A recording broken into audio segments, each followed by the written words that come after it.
And the first speaker for the noon session is Swapna Sundar, the CEO of IP Dome.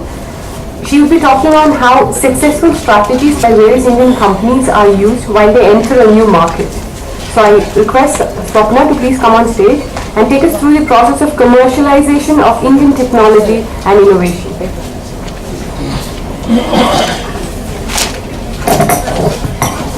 Thank you, Nishana. You'll have to forgive me my bad throat. I think something's wrong, some bug going around in Chennai. So I also have the tough task of keeping you all awake. So please cooperate with me.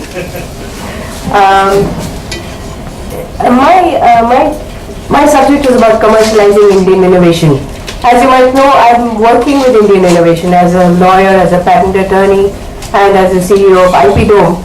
We are constantly in touch with the Indian innovation scene, so to speak, what comes out of government institutions, research institutions, colleges, to some extent larger corporates, but to a large extent mid-sized and small corporations. And one of the things we find is that there is an inherent obstacle that Indian innovation faces, in that we are about 15 years to about 30 years behind the rest of Europe and America. And there are many reasons for this. Many post-colonial economists and politicians and policymakers and academicians and historians could give you many different reasons for why this is so, why we are so many years behind the developed world. But all of these are partly right, some of them more than others. But the fact is that, and what we are currently dealing with, is that first-class commercial science in India is a little bit behind where we would like it to be. Interestingly, unlike many other countries which are in our situation, we probably understand this better because we are in touch with countries which are ahead of us. For instance, because of our outsourcing capabilities or insourcing capabilities, where we are working at the back end of many companies like, let's say, IBM or some of the automotive companies, oil and gas companies like KN India. So we are working at the back end, and therefore we do know how far we have to go. There are many other countries around us who actually don't realize that they are lagging behind in science and technology. Part of the reason is because they don't have a chance to get in touch with those companies. If you look at our SME sector, if you had an opportunity to go to our industrial estates, like Guindy Industrial Estate or Ambattur or Avadi or Pune Industrial Estate, you will see that there are these small shops or small workshops that are being allotted by the government or various industrial estate authorities to these small entrepreneurs, and these entrepreneurs are innovating. They are innovating on a day-to-day basis. They're trying to understand how this machine that's coming from Germany, on which we are working to produce something for Japan, should work better. Sometimes it's called tropicalization, meaning simply that the grease which they supply is too thin and it doesn't work in the tropical conditions, so you have to use a thicker kind of lubricant. Sometimes it is called indigenization, that is, you find that certain materials just don't work. Electricity, for instance, the electricity fluctuation here in India may be very bad for an instrument or a device that is coming in, let's say, from Japan. So this may be indigenization. So you need to actually add certain stabilizers or adjustment devices to ensure that this machine works to optimum. So innovation is happening. There's no doubt. And every entrepreneur has to innovate at every time. The problem is that the level of innovation is different. It's not exactly behind all the time. It's sometimes just parallel, some different zones, time-wise and space-wise. The other issue that I'm coming to understand is that even though we may be behind Japan and America and Germany, we're still ahead of many other countries. Many other countries have not even looked at it. So this pre-liberalization era, before 1994, of course, it's been good and bad for us. It's been good because we've been able to develop indigenous technology, we've been able to sustain ourselves, the manufacturing industries are sustained on a domestic market in India, which is not the case with, let's say, Indonesia or Malaysia or Sri Lanka. So yes, it's been good. On the other hand, the same reasons have also led to a lesser level of market sophistication, by which I mean that the products that are available at that time were not so differentiated as are available now. So if 20 years ago we had 4 or 5 brands of bathing soaps like Lux or Synthol or Rexona, now we have 200. And we have a specific reason for each new product coming in. So there is a refinement in the market. Now this kind of refinement in the market, some say, leads to better innovation or invention. For whatever reason, the point that I'm coming to is that commercial science, as we see it in India, is a little bit behind where we would like it to be. Yet, companies have to invest in R&D, and they will only invest if they're going to see a return on it. So I'm going to invest so many, let's say 15% of my revenue on R&D only if I'm guaranteed of a return. And if I'm not guaranteed of a return, then I will not invest it there. I would rather invest it in plant and machinery, or invest it in a few more people who will, artisans or craftsmen or labor. And this is not a new experience. We also work with, in IPDO, we also work with clusters, like the small and medium industry clusters, one of them being the mango pulp industry in Krishnagiri. Now you know that if you have a mango pulp industry in Krishnagiri, you're producing the exact same thing, whether you are 20 kilometers down the road, or 50 kilometers up the hill, because it has to be standardized for an export market. There is no differentiation. The same is the case with, say, jewelry manufacturing in Coimbatore. There is no difference between what A manufacturer produces from what B manufacturer produces. To enable them to enter into R&D, to encourage them to enter into R&D, there has to be a guarantee on that there will be a return on this investment. And that is where this subject is.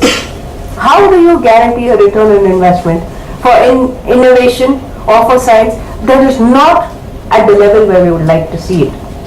So I'm talking about how you explore commercializing Indian innovation. In the last, say, around 7 to 8 years, Indian FMCG companies like Godrej or Marico, which is the producer of parachute oil, or Dabur, which we know quite well, have entered into the West Asian market or the African market with acquisitions, with acquiring Emami, for instance. Emami, which we know quite well, has actually acquired production and machinery in Africa. Marico has bought ICP, which is a men's shampoo brand, and which is now 35% of that market. They've also, Godrej, for instance, has bought this company which produces wet tissues and air fresheners. And what they have gained by this is huge. I mean, Dabur sees 22% of its revenues since the purchase of Megasari coming from international markets. Or Marico sees 24% of its revenues from international markets. So definitely, companies like Dabur or Marico or Godrej have seen a growth by entering into markets which hitherto they have not entered. Are stakeholders happy? Are shareholders happy? We don't know. For instance, with Dabur tying up with Namaste, Namaste is a US brand for ethnic Indian people, which is also sold in South Africa, they saw a fall of 4%. But when Dabur bought Hobi Cosmetics, which is a Turkish brand, which has a market in North Africa, they saw an up by 1.3%. So we're not really sure what the market thinks of these acquisitions. These, according to Standards and Poor, are the newly industrialized countries as of 2010. And if you see, India is there in red. The term newly industrialized countries was first used in 1970 for the 4 Asian tigers. It's Hong Kong, Singapore, South Korea and Taiwan, which are now high-income companies, high-income groups with advanced economy. So are we going to that direction? We don't yet know. The other way of describing who we are is BRIC, or Brazil, Russia, India and China, which came into, the term was used by Goldman Sachs in 2003, when they said that the BRIC countries by 2050 will be wealthier than the major economic powers. And that is yet to be seen. Of course, we have higher populations, and in absolute numbers, yes, we probably are wealthier, but as of standards, we have to see.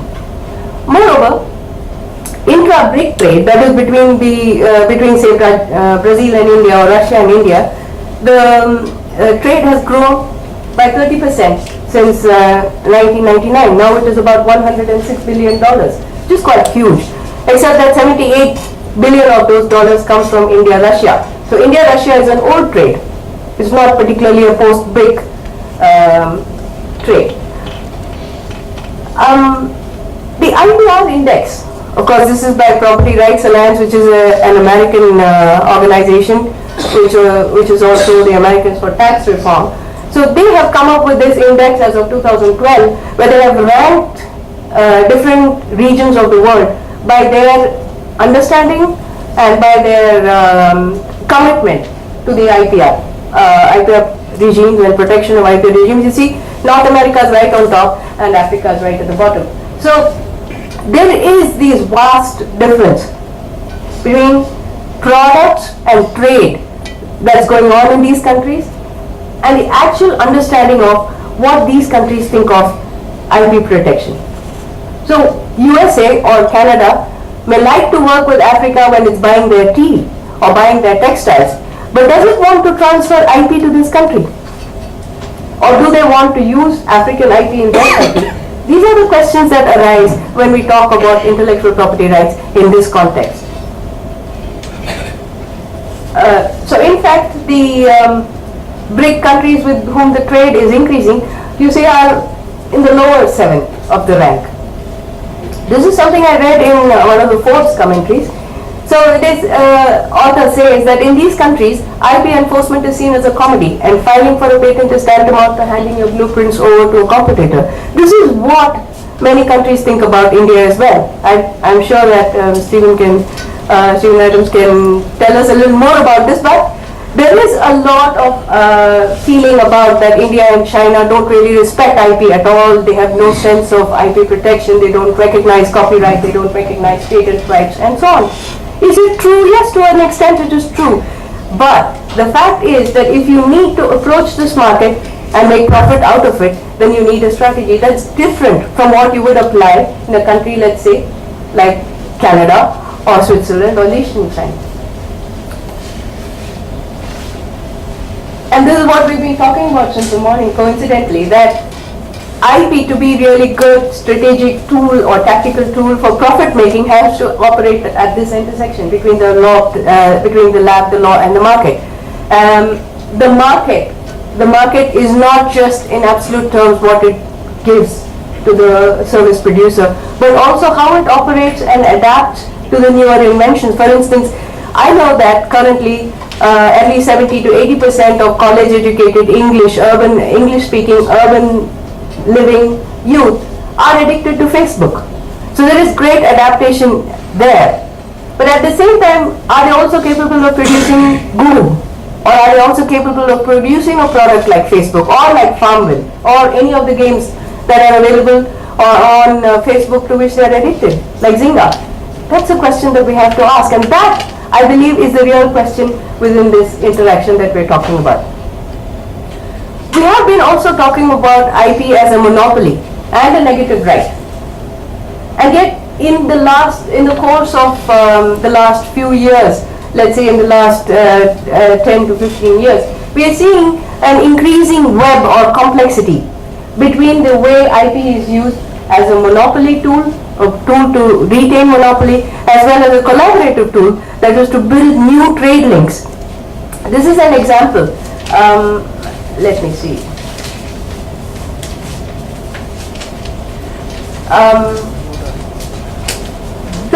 These are the companies, let's say Foxconn or Inventec or Compal, Quanta Computer, Wistron. Do you recognize these companies? Yes. Then, yes? Can you tell me what these companies do?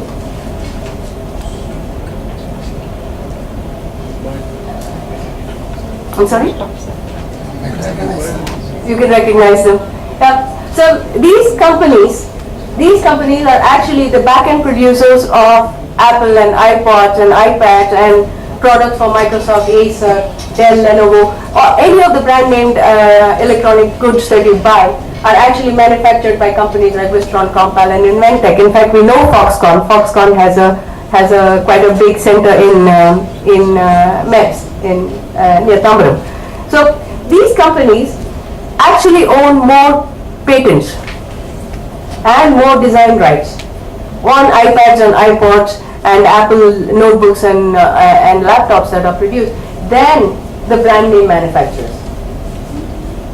This is partly because these companies are capable of multiplying, scaling up the manufacture of iPads. Now, Apple or Microsoft produces maybe 1 or 2 or maybe 10 concept pieces. So that's all they're capable of producing.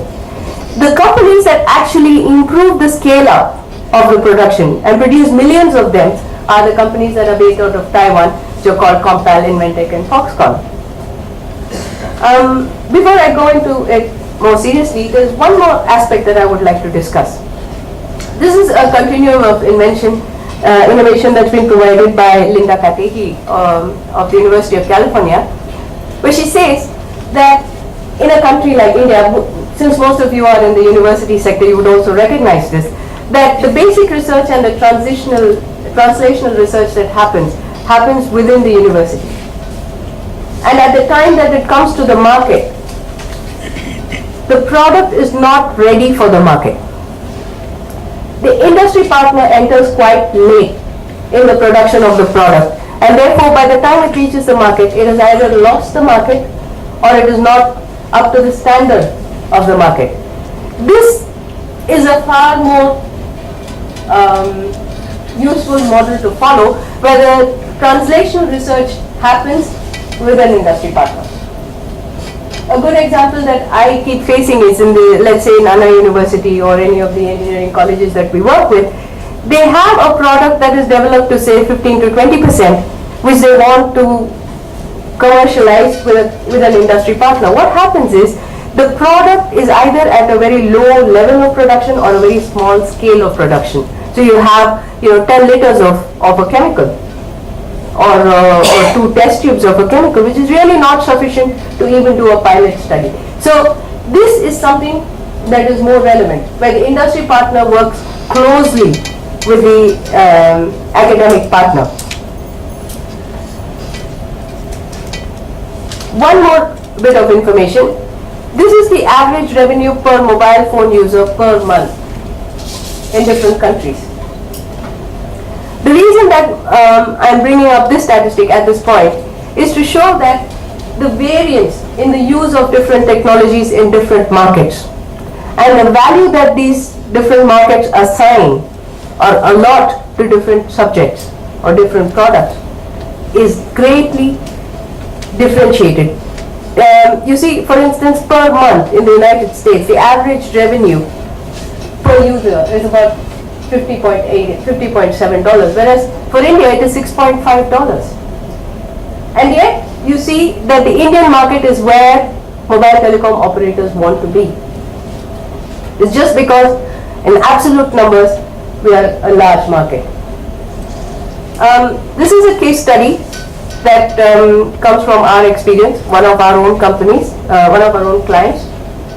Can't give you the name of the company though. So they are in the area of mobile defense and security of content, software and IP. Now this company had developed this indigenously, this mobile defense and security system, which is encryption based, public key infrastructure based. And at a point when the patent was about to be filed, there was a lot of discussion between us and them. As usual, they wanted to enter the conventional market. We would like a US patent on this product, which of course we are okay with. You do get, why not have a US patent? But the point was, do you have a market in the US? It was at that time that we studied the US market and we found that they were at least 3 to 4 generations ahead of us. The inventions that were made for a market which was still dependent on low-end mobiles, not smartphones. In a smartphone, these capabilities are already integrated.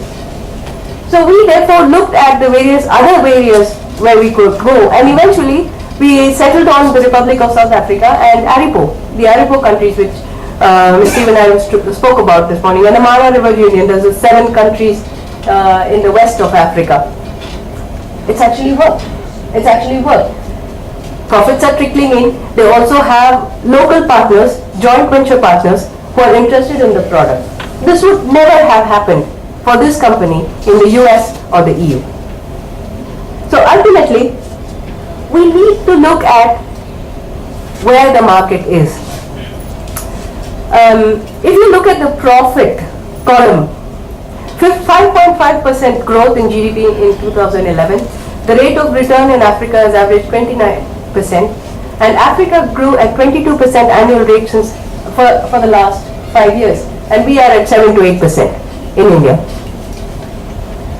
Moreover, as the middle class is growing, they're also spending more money, making Africa a potential market for consumer products. 60% of the population does not have access to any financial institution.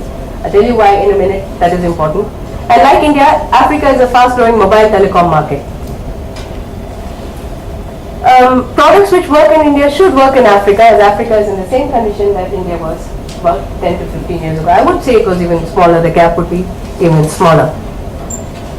And therefore, we see this acquisition, Bharti Airtel acquiring Zain Telecom. Zain Telecom was initially called Celtel, the Norwegian-based company. Now it is in North Africa and West Asia. Reportedly, initially Bharti was in talks with MTN, which is another large network, Pan-Africa network called MTN, but of course that broke down, and eventually Airtel chose to enter the market with Zain Telecom. Zain entered the African market in 2005 and has over 70 million customers across 23 countries in West Asia and Africa. Africa represents about 62% of Zain's 64.7 million customers. The others are from Bahrain, Kuwait, Iraq, Afghanistan, and so on. Zain, Nigeria's its single biggest business by revenue in Africa, is still embroiled in ownership disputes with the South Africa-based Econet Wireless Holding. So there are big issues within Africa. We look at Africa many times as a single entity, but of course there are 53 countries in that continent, and they are also at war with each other in economically. There were some hiccups in the deal. Airtel's share slipped by 10% as the news about the buy spread out.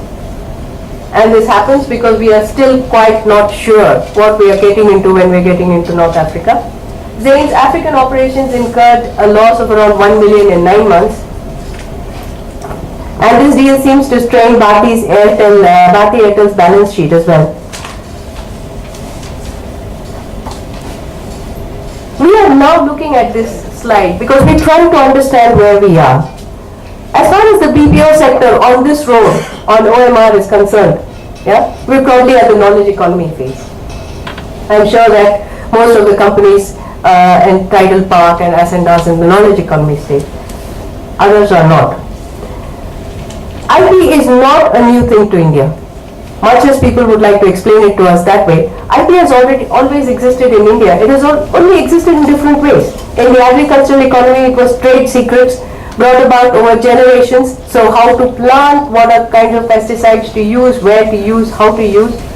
So there was IP. It was just a different kind of protection mechanism. Caste system was a great protection mechanism. In the industrial economy, two kinds of IP developed, and therefore we got a little of this.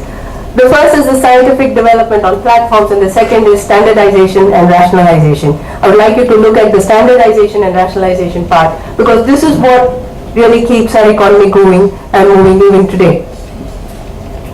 With the knowledge economy, which is what we are dealing with currently, there are shorter life cycles and overlapping innovations. Innovation does not happen in a single line like a railroad system. It happens over each other. There is a lot of overlap. So, for instance, last year, Apple sued Motorola for infringing some 9, 10 of its patents, and Motorola sued them back, saying you've been violating 30 of our patents. But this goes on between Nokia and Microsoft, Android and Google, Android and Apple. And currently, these battles are all being settled out of court, because as soon as these technologies get developed in a year or two, or sometimes in a month or two, these technologies are already obsolete. Technologies move so fast in the knowledge economy. The creative economy, some say this is the economy of the future. This is where we are going to, and this is the area where creativity is the key driver. No longer rationalization or standardization, no longer about how to keep the process going, but how different your product is, how carefully or how focused its niche target is. And today in India, we are looking at the last two of these. We are aspiring to the niche-driven creative world. We are a part of our country is in the knowledge-driven economy. But I would say that much of it is mixed. Much of the Indian economy is mixed between the agricultural economy and the industrial economy. This unfortunately does ensure that we remain backward. Much of our population is still deprived of basic infrastructure. We don't have schools, we don't have colleges. All these contribute to a lower level of innovation capacity. Apart from that, there is also a mindset which is slightly different. One of the things that I like to talk about is the idea of design, for instance.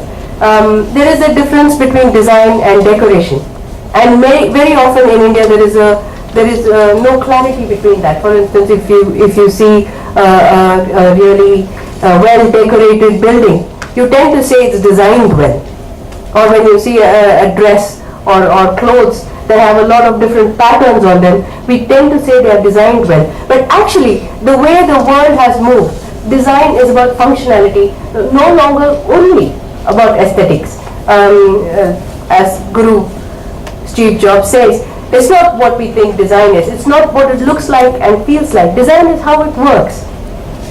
And that concept is also lacking, not only amongst our industries, but also among our academicians and our theoreticians. To a large extent, we are behind in the innovative mentality that drives the rest of the world. Very briefly, in countries where IP regimes are weaker, are not up to the standard of, let's say, North America, we can still protect inventions. It's just that the protection has to be designed differently. In many cases, the protection has to be a combination of legal and technical, sometimes more legal, less technical, sometimes equal, sometimes more technical than legal. To give you an example, if you take a stock image, if you take a copyrighted stock image and try to put it on your website, it's going to have a watermark on it. And the watermark is going to disfigure the picture to such an extent that you do know that it's a copyrighted picture which you have used without authorization. So legal and technical protection have to go together, and in countries like ours, and probably in countries like in various countries of Africa and West Asia, companies need to understand this. They can't rely only on the government to ensure protection. The second question we need to ask is, or the second issue we need to decide is the relevant question what is patentable or what is worth patenting? We have been talking about is software worth patenting? I mean, is software patentable? Perhaps the question to be asked is software worth patenting? One question being that software becomes obsolete in 2 to 3 months. A patent takes 4 to 5 years to be granted. Another issue may be medicines. Is it generic medicines, for instance, this big battle between generic medicines and patented medicines? Novartis tried to patent the beta-crystalline version of a drug that was imatinib mesylate, which was very popular and a blockbuster drug in Europe. And the Indian government, and Mr. Chandrasekhar will know better about it, and the High Court of Madras said that the beta-crystalline version of a drug is not patentable. The question also to be asked is it worth patenting in a country like ours to patent something like that? Perhaps you need to understand that innovations work differently in different countries. I have here an example by MTN of innovating. Now MTN, as I told you, is a Pan-Africa and also West Asia telecom industry. Now, the innovation they have come up with is dynamic tariffing. Can you protect this by a patent? Can you file a copyright for it? The point is it works and it's an innovation. The innovation is that it adjusts the cost of calls for the user every hour in each network cell depending on the level of usage. So customers can check the discount they're getting on their handsets. At 4 a.m. it can be as high as 99%. Which means that we have this system also in some of the luxury buses that are plying in Chennai, that when during empty periods between say 11 o'clock and 3 o'clock when the traffic is low, the cost of the bus is low to encourage more usage, so optimal usage. Whereas during peak hours, the cost is a little higher, so to discourage overcrowding. So now that's dynamic tariffing is an innovation in the telecom industry, which is now being applied by Vodafone, or which is being tried by Vodafone to be applied in Europe. Now, is this worth patenting? What would your opinion be? Can you get a copyright on this? But just because it's not patentable, is it not an innovation? Another point, Shamana Mitra in her Forbes commentary has written that Indians are complacent and will not take risks. They simply outsource the thinking to their customers. So this she wrote in 2009 when she was saying that Indian companies are going to lose out on their outsourcing deals to Eastern Europe. Eastern Europe was always closer to Europe and US. Yet they came all the way to us, down to India, partly because of the time difference.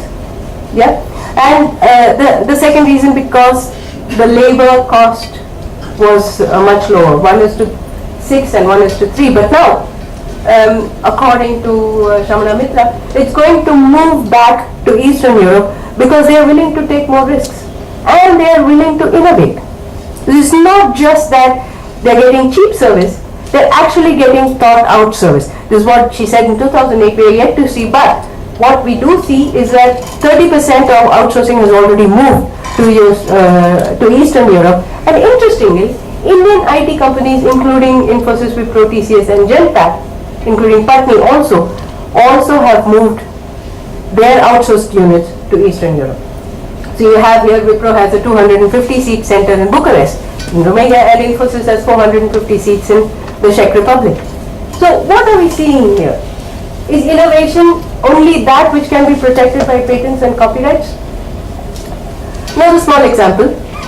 This is the classic iPod, the original version of the classic iPod. And it had a design patent granted to it for, design patent is an American term, where design registration was awarded to it in 2006. During the Samsung Apple iPad fight in Germany, where actually Apple managed to get an injunction for a short while against Samsung in Germany, Samsung actually brought this unusual evidence, which is a clipping from the 1968 Stanley Kubrick picture, 2001 A Space Odyssey, where you actually see the two people in the cast looking at an iPad. So design has all the design of iPad, the slate, the tablet, the non-keyboard screen has always been in existence. How much of patentability or how much of copyrightability and how much of design registrability is important in innovation? This is a question we need to ask. Well, we already discussed this, and here's the answer to that. So what are the companies they make? Another good innovation. There are several ways to make a car cheaper. You recognize that car, right? Yeah. So no radio, no power windows, no air conditioning, anti-lock brakes, no airbags, no remote control. Single windscreen wiper, analog speedometer, odometer and fuel gauge. Or you understand taxation. The example that I'm giving is that Indigo CS, the CS in that stands for compact sedan. The Indigo CS is 12 millimeters less in length than the actual sedan. The government of India says that for a sedan car which is 4 meters, you have to pay a tax of 22,000. Whereas if you reduce it by even like this, 12 millimeters and becomes a compact sedan, it no longer is within the 4 meter bracket, then it is a 22,000 rupee saving for the company every time the car is sold.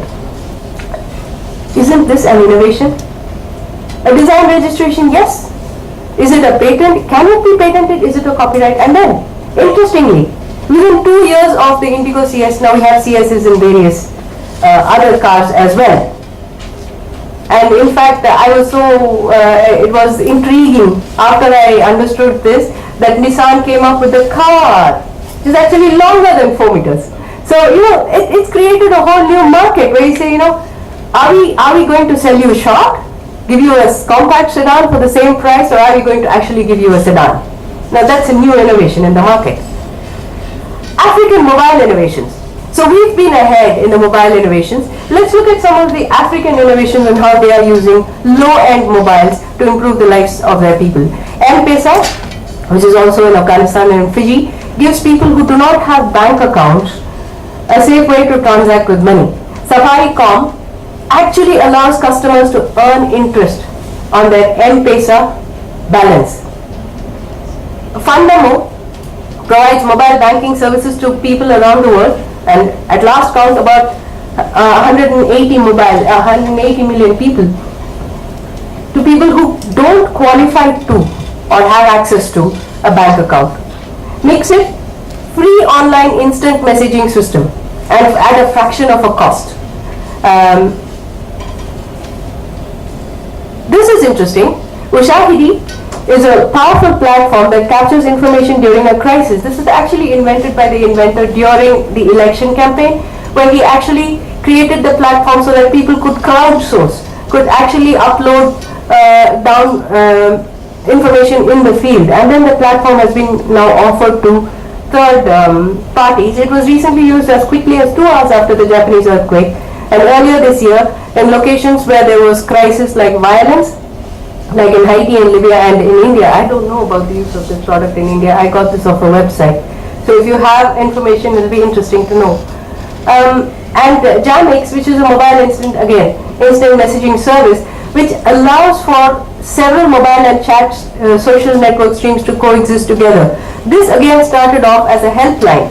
So when people are in trouble, they call a helpline, a counselor, like a suicide counselor or a drug rescue counselor. Now this counselor has to answer many queries, and if he's stuck on a single chat message, he's not able to use his time appropriately. So Jamix actually provided 8 counselors instant messaging of up to 300 conversations in 1 hour. It is now used by the World Health Organization in natural disasters and has been also deployed in Nigeria and Malaysia. But these are some innovations that are actually strictly not patentable. What keeps them going is the number of people who use them, is the number of objects and benefits and advantages they get out of them, and this keeps the product moving as well, from jumping from literally from person to person. Thank you for listening. But what I've always felt is that this overemphasis on will I get a patent in Africa, will I get a patent in America, will I get a patent in Europe, will I get a copyright, is really not a specific and useful input to understand whether a certain thing is innovative or not, whether it can offer benefits or not, and more importantly, whether it can offer profits and return on investment or not. With that, I'll give way to the next speaker. Thank you very much. I'll be available for the panel so we can ask